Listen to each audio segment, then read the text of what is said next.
नमस्कार, मेरा नाम डॉक्टर सलोनी मनचंदा है। मैं एक ब्रेस्ट डिजीज एक्सपर्ट और ब्रेस्ट कैंसर सर्जन हूँ। आज मैं आपको ब्रेस्ट कैंसर सर्जरी के बारे में कुछ विशेष जानकारियाँ देना चाहती हूँ। एक तरीके की सर्जरी होती है जिसे कहते हैं ब्रेस्ट कंजर्विंग सर्जरी, जिसका तात्पर्य ये है कि यदि किसी की छाती में कैंसर है तो हम उसकी छाती को बचाकर ब्रेस्ट कंजर्व करके भी सर्जरी या कैंसर उसकी छाती से निकाल सकते हैं। तो इसके बारे में कुछ बताना चाहूँगी आपको। मेरी पहली वीडियोस अगर स्टार्टिंग की आपने देखी हैं तो उससे आपको ये अभी तक जानकारी मिल गई होगी कि ब्रेस्ट कैंसर एक ऐसा कैंसर है जिसका इलाज पूर्ण रूप से किया जा सकता है। If diagnosed early, breast cancer can be treated completely. तो यदि किसी बीमारी से मरीज को पूर्ण रूप से ठीक किया जा सकता है तो क्या उसके लिए एक तरफ की पूरी छाती निकाल देना उचित है?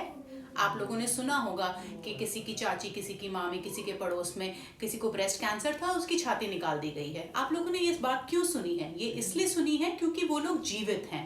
तो यदि कोई जना किसी बीमारी से लड़ने के बाद जीवित है और अपना नॉर्मल लाइफ बिता रहा है कैंसर फ्री इंसान की तरीके से, तो क्या उसको एक तरफ से बिल्कुल ब्रेस्ट हटा देना जस्टिफाइड है?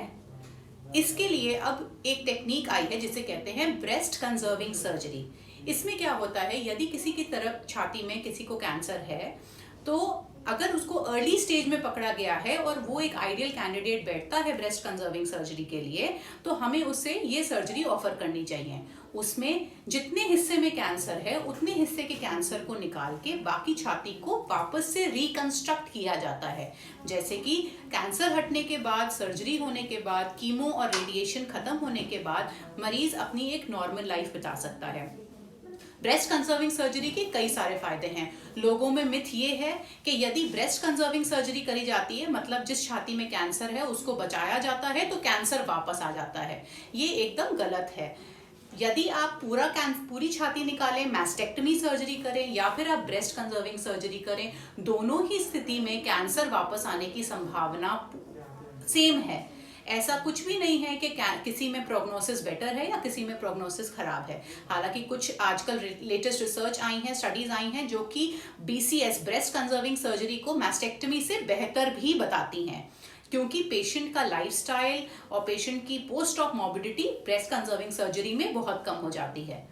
ब्रेस्ट कंजर्विंग सर्जरी सिर्फ आपको एक कॉन्फिडेंस और पर्सनालिटी में जो लाइफस्टाइल में चेंज लाता है, सिर्फ उसमें हेल्प नहीं करता, यहाँ तक कि आपका जो बॉडी फिगर अलाइनमेंट है उसमें भी बहुत बड़ा रोल प्ले करता है। यदि किसी फीमेल की एक तरफ की छाती निकाल दी जाए तो उनकी बॉडी में सर्जरी के बाद डिसफिगरमेंट हो जाता है, स्पाइन में टेढ़ापन आने लगता है और एक तरफ का बॉडी थोड़ा सा झुकने लगता है। यदि ब्रेस्ट कंजर्विंग सर्जरी करी जाए तो उस सर्जरी में महिला का पोस्चर मेंटेन रहता है, बॉडी स्ट्रक्चर मेंटेन रहता है, एक हेल्दी लाइफस्टाइल फॉलो कर सकता है वो। तो मैं चाहती हूं कि आप सभी लोग इस बारे में जागरूक हों, इस बारे में जानें कि ब्रेस्ट कंजर्विंग सर्जरी एक ऑप्शन है जो अब पॉसिबल है आपके पास, आपके शहर में, और आप उसे अवेल कर सकते हैं। उसके बारे में जानिए और पूछताछ करने के लिए आप मेरे पास आ सकते हैं। मेरा नाम डॉक्टर सलोनी मनचंदा है। मैं अमृत धारा माय हॉस्पिटल में एज अ ब्रेस्ट कंसल्टेंट काम करती हूँ। Thank you.